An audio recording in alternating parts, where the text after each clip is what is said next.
Don't shoot! Don't shoot! Don't shoot! Don't shoot! Don't shoot! Don't shoot! I pray all my loved ones prosper, and all my enemies realize the beef is one-sided. I'm from a city where the only thing that'll keep you out of trouble is the grace of God.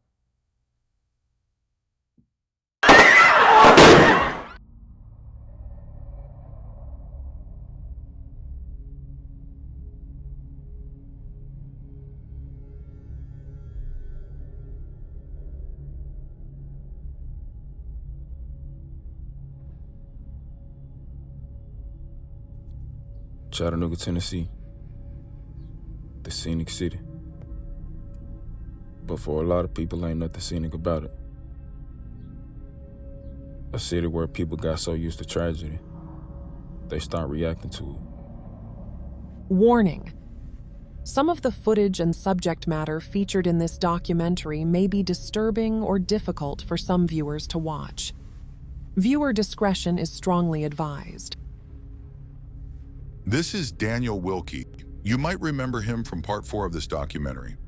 Wilkie was a former police officer in Chattanooga who baptized a woman in exchange for help lowering her sentence. That woman later filed a lawsuit against him and later died from what authorities ruled an accidental fentanyl overdose. But what many people didn't know is that Wilkie also worked for the Ray County Sheriff's Department. And while serving there, Wilkie shot a man who was in a hospital bed in the head. Authorities later cleared him of wrongdoing. Wilkie would later beat a 44-count indictment, leaving the city with questions that still haven't been answered. How was he allowed to wear a badge again after shooting a man in the head? At a hospital, how did somebody accused of abusing power continue working in law enforcement? And who was supposed to hold him accountable? This is one of 8 cases that I have involving Mr. Wilkie and then a variety of co-defendants.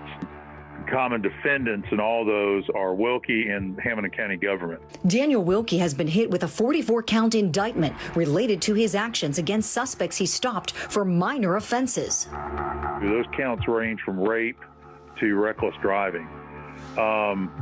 In there's reckless endangerment, sexual battery, stalking, and multiple official oppression, official misconduct. We've got officers that have not only injured people or are allowed to remain on duty, but also killed people.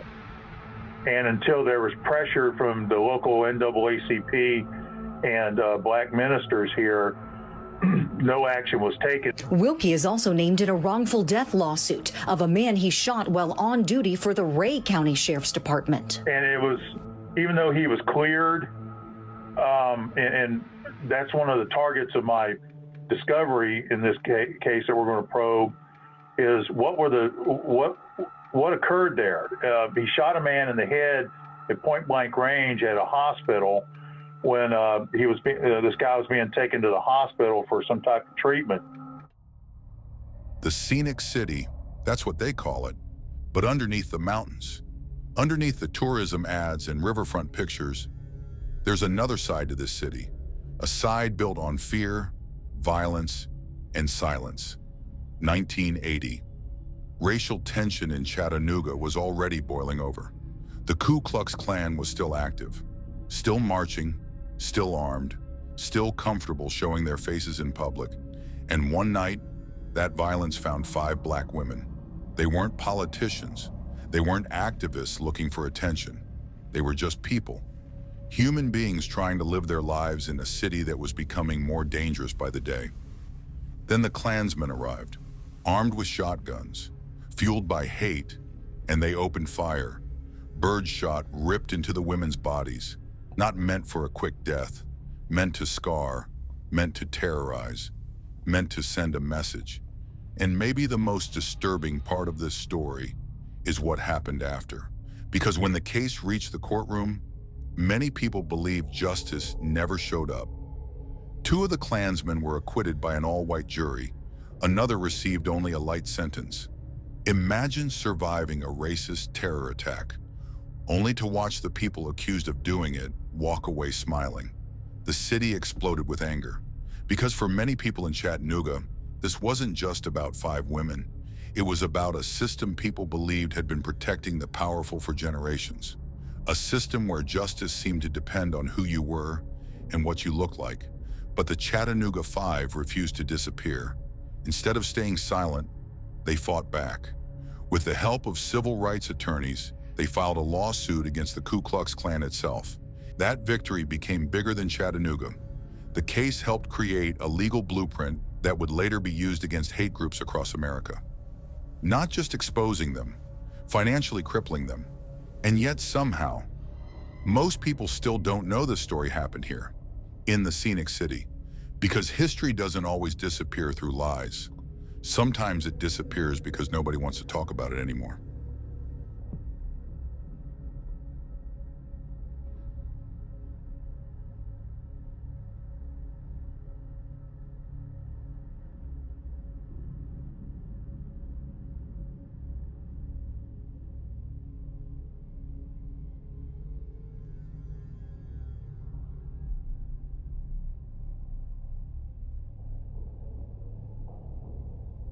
Only 2.5 hours to reach their verdict in favor of the 5 plaintiffs.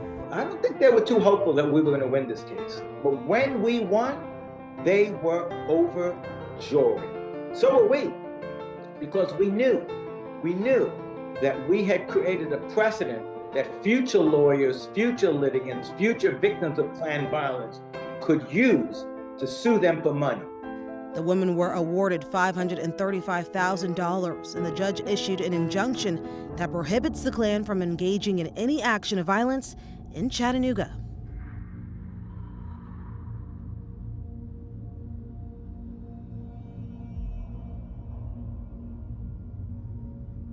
We are here for this ain't nothing. This is not a valid protest, man.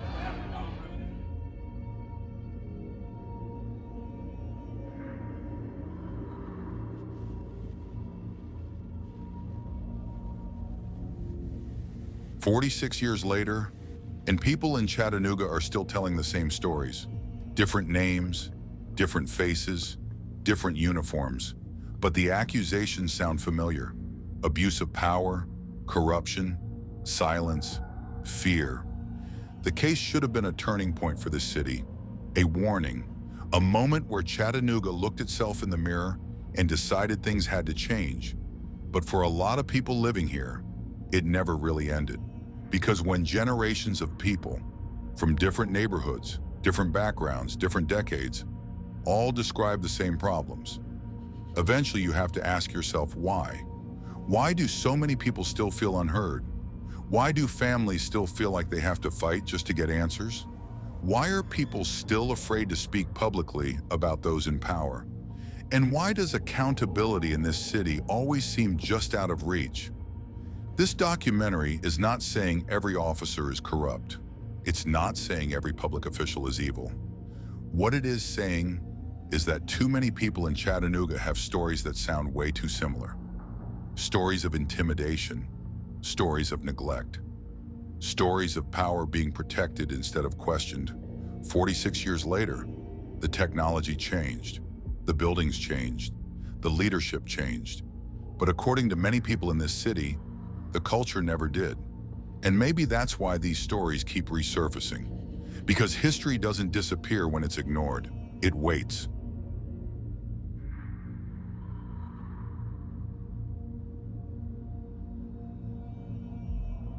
Some of you might be thinking there's no way this could get any worse.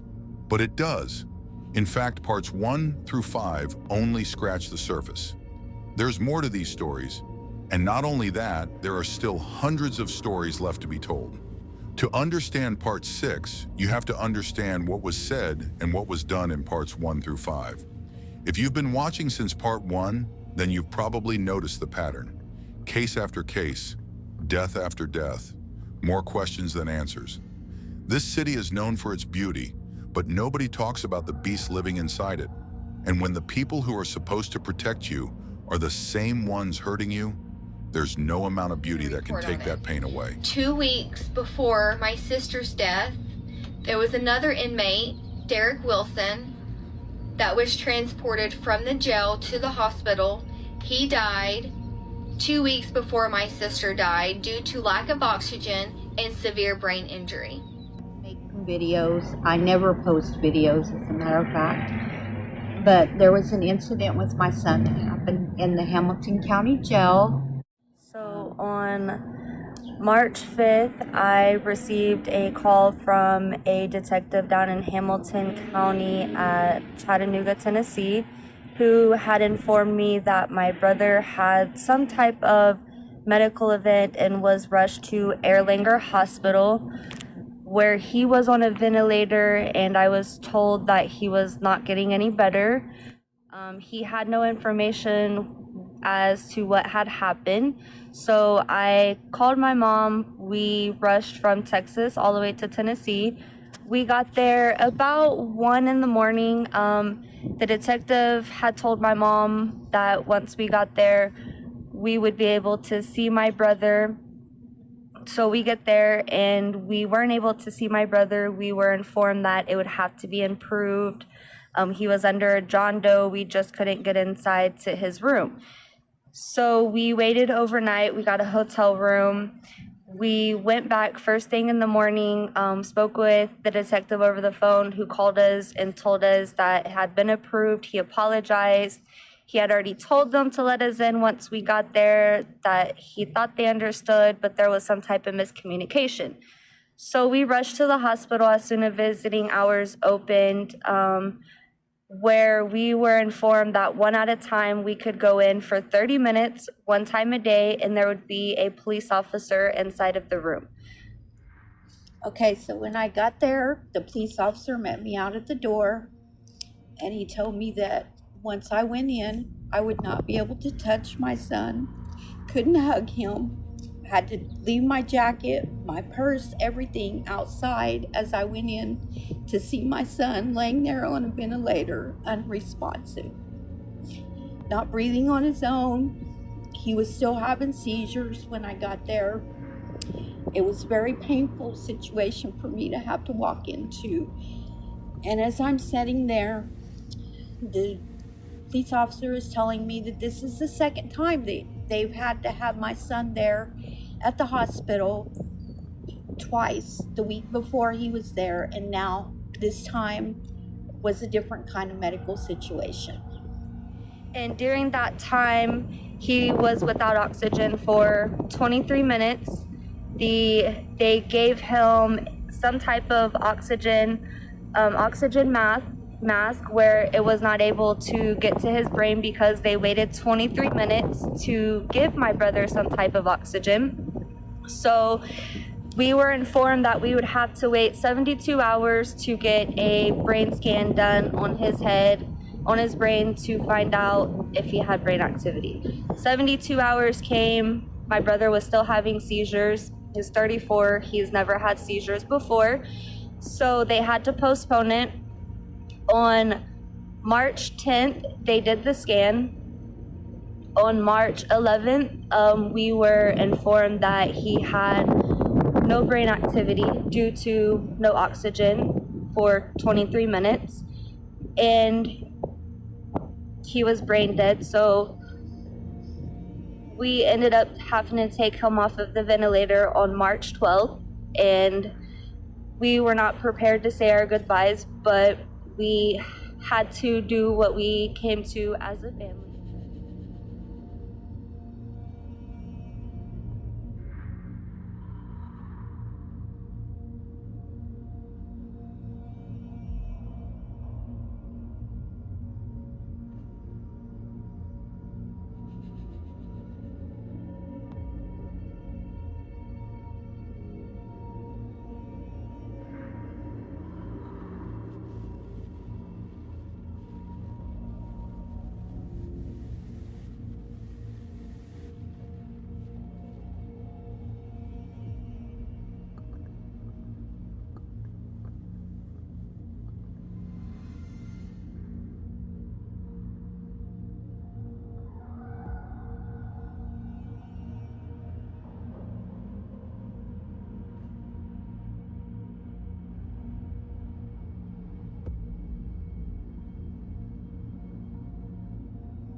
They saw the addiction and stopped seeing the human being.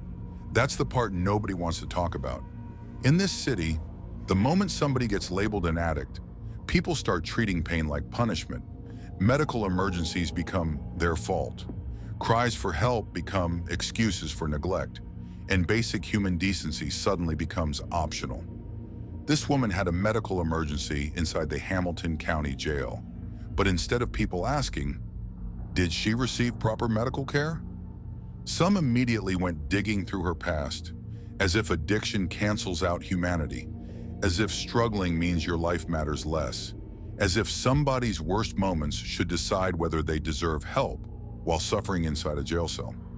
And that mindset is more dangerous than people realize, because it doesn't just affect one person, it affects anybody society decides is easier to judge than protect. Drug addiction is real. Recovery is hard. People make mistakes. But none of that should ever determine whether somebody receives medical attention. A medical emergency is a medical emergency, not a debate, not a popularity contest, not an excuse to dehumanize somebody because their struggle makes you uncomfortable. This is one of the darkest patterns in this city. People don't just lose compassion, they lose the ability to see people as people. And when that happens, neglect becomes normal. That's the story they don't want told.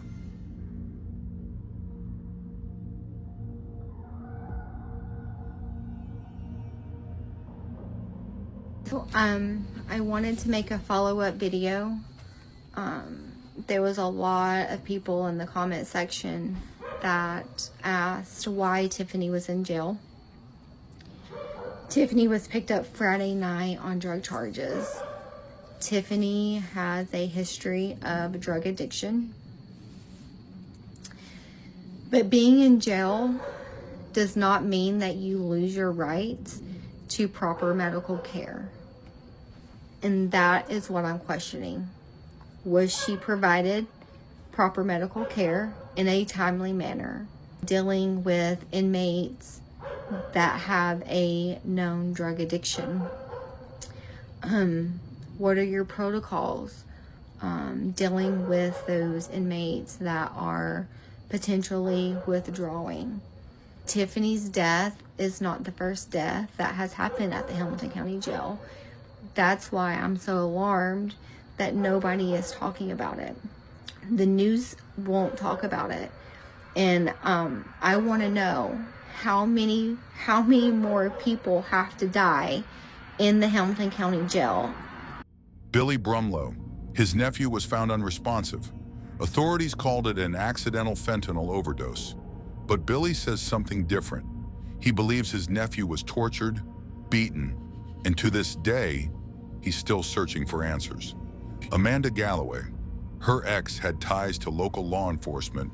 She says she was harassed, and in one case, physically harmed, by a former Hamilton County officer, a name that's come up in multiple cases involving corruption. Amanda still lives with what she went through. Even during filming, KD received a message. She had been admitted to the hospital. Some of what she's dealing with traces back to those experiences, and some of it she may never fully heal from. Melody Clark. Her daughter Miranda Pace was found dead behind a school.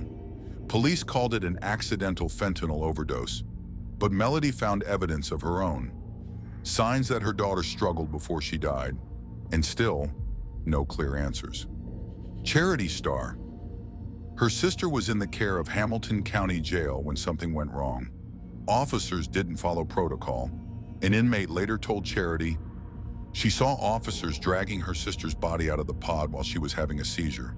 The jail says Tiffany Sneed was bonded out and later died at the hospital. But Charity and her family, they're still searching for the truth. Samantha Baltazar. Her son, Dakota Biddle, was shot and killed. She says the crime scene was contaminated. Protocols were violated, and what should have brought answers only left more questions. Kim Ferris. Her son was gunned down by law enforcement. They said he led them on a manhunt, but his mother says he ran because he was afraid and because he was innocent. No weapon was found on him at the time he was killed, and she's still asking for answers. including the body cam footage from the officer who pulled the trigger.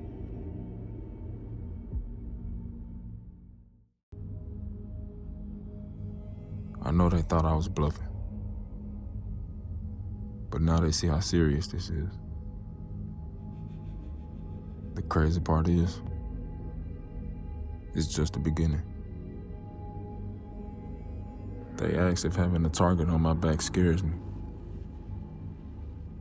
My answer is always the same. It doesn't scare me because I know I can't dictate my fate. Whatever's meant to happen will happen regardless. But for now, job not finished. Some people might ask why you can always hear me, but you rarely see me.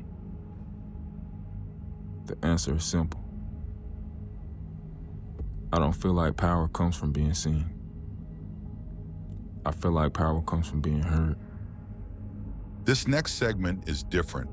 For the next few minutes, put yourself in their shoes, not as a viewer, not as somebody scrolling online, but as somebody getting that phone call in the middle of the night, somebody waiting for answers that never come, somebody being told the official story, while deep down knowing something doesn't feel right. Because behind every headline in this city, behind every investigation, behind every name mentioned in this documentary, there's a family still living with it, still grieving, still questioning, still trying to be heard. Chattanooga calls itself the scenic city, but for a lot of people, the view looks different when corruption, brutality, and abuse of power touch your family personally. And for decades, people in this city have accused the system of protecting itself before protecting the people. 46 years after the Chattanooga 5, a lot of residents believe the culture never disappeared. The names changed, the uniforms changed, the titles changed, but the accusations stayed the same. So while these images play, while these videos roll, remember something. These aren't just clips. These aren't just case files. These are real people, real families, real pain. And for the people living through it, this documentary isn't history. It's still happening. Billy Brumlow. His nephew was found unresponsive. Billy believes his nephew was tortured, beaten, and still searches for the truth to this day. Authorities called it an accidental fentanyl overdose. What most people don't know is that Billy was one of the first people to see his nephew unresponsive. But here's the interesting part. Billy says he knows for a fact law enforcement did not investigate properly. Why? Because according to Billy, he was never questioned about anything. How was he never questioned if he was one of the first people there? Billy also says local law enforcement kept his nephew's phones, which were connected to his home security cameras. But here's where things shift. While filming part 6 of the documentary, KDE received a message from Billy saying he had been contacted by District Attorney General Cody Wamp. KD and Billy both believe that because of the timing, it's very likely this documentary has gained far more traction than expected. And as a result, Billy is finally being heard. Amanda Galloway. Her ex had ties to local law enforcement and allegedly used that power for his own personal gain. Amanda was eventually forced to move thousands of miles away for her safety. Not only that, Amanda has children who have no idea what she's had to deal with. She says she was forced to leave her children with their father, who she says is schizophrenic and was diagnosed right in front of her. Amanda says she was harassed by local law enforcement and in one case, physically harmed. Damage so severe that she still deals with it to this day. For Amanda, nothing in this world would make her happier than being able to live a normal life with her children. But in a city like Chattanooga, that's easier said than done. Amanda now lives thousands of miles away and says she hopes this documentary reaches her children one day so they can finally see the truth. Melody Clark. Her daughter Miranda Pace was found behind a school unresponsive. Authorities later ruled her cause of death an accidental fentanyl overdose. Melody believes the investigation was mishandled and began collecting clues of her own. A bandana with blood she doesn't believe belonged to Miranda. Her nails, her feet, signs of a struggle that, to many people, were immediate red flags. But then Melody discovered something else: semen in her daughter's underwear.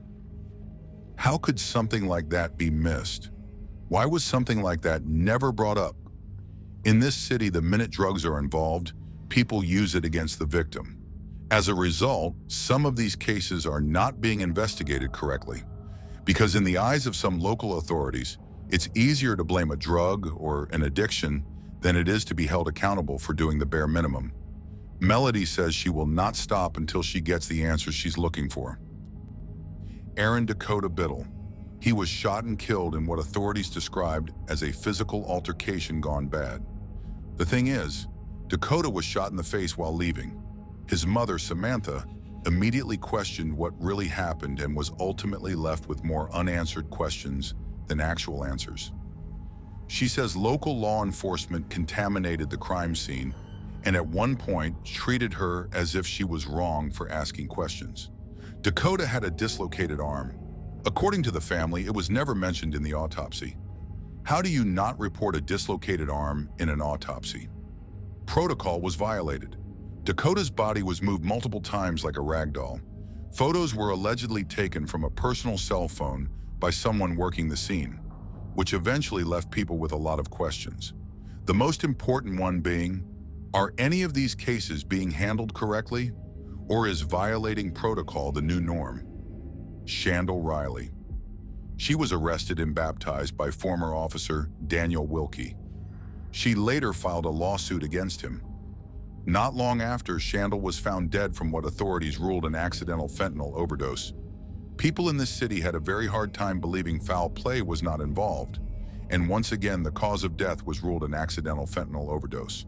This is the third accidental fentanyl overdose mentioned in this documentary, which has led some people to believe certain cases are labeled differently to avoid deeper investigation. Charles Bradley Payne. He had a verbal disagreement with his mother. Never physical, only verbal. Police were called.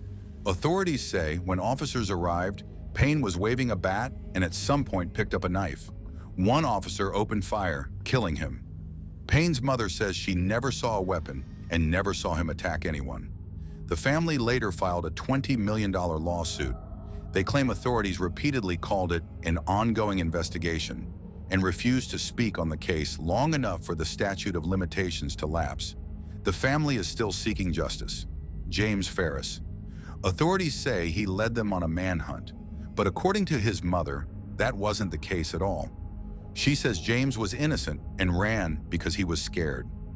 James was shot multiple times, and one officer was even heard on body camera celebrating the fact that he was killed.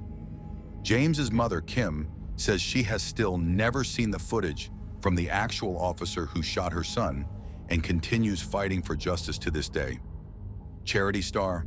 Her sister suffered a medical emergency inside the Hamilton County Jail. Inmates who were present at the time later reached out to Charity, telling her what they claim really happened. They said guards were seen dragging her out of the unit while she was seizing and foaming at the mouth. When paramedics arrived and asked why CPR was being performed on a patient who still had a pulse, jail staff allegedly replied, "I don't know." Hamilton County Jail later said Tiffany was out on bond when she died at Erlanger Hospital. The question then became, how was she bonded out in the condition she was in? Derek Wilson. He was transported from Hamilton County Jail to Erlanger Hospital. He died 2 weeks before Tiffany Sneed from lack of oxygen and severe brain injury. The same jail, the same situation. He was reportedly without oxygen for 23 minutes and was later declared brain dead. Not only did the family find out late, they also discovered it wasn't the first time Derek had been admitted to the hospital. These stories are real. They are serious. And for most people with a heart, they're heartbreaking. You don't really think about these kinds of things until it's one of your own, until it's someone you know, until it's happening in your city. Since the start of this documentary, multiple people have reached out to KD, thanking him for being a voice. Others have messaged him saying they're praying for him because they know how dangerous what he's doing can be. Some even praised him, saying he's the only person in this city who could pull something like this off. That's what makes him so powerful, so unique, and still, he doesn't care about being recognized. He cares about making a difference.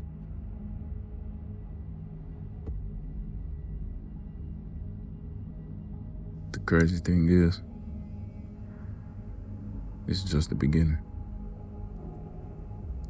What you find out next might surprise you. Then again, maybe it won't.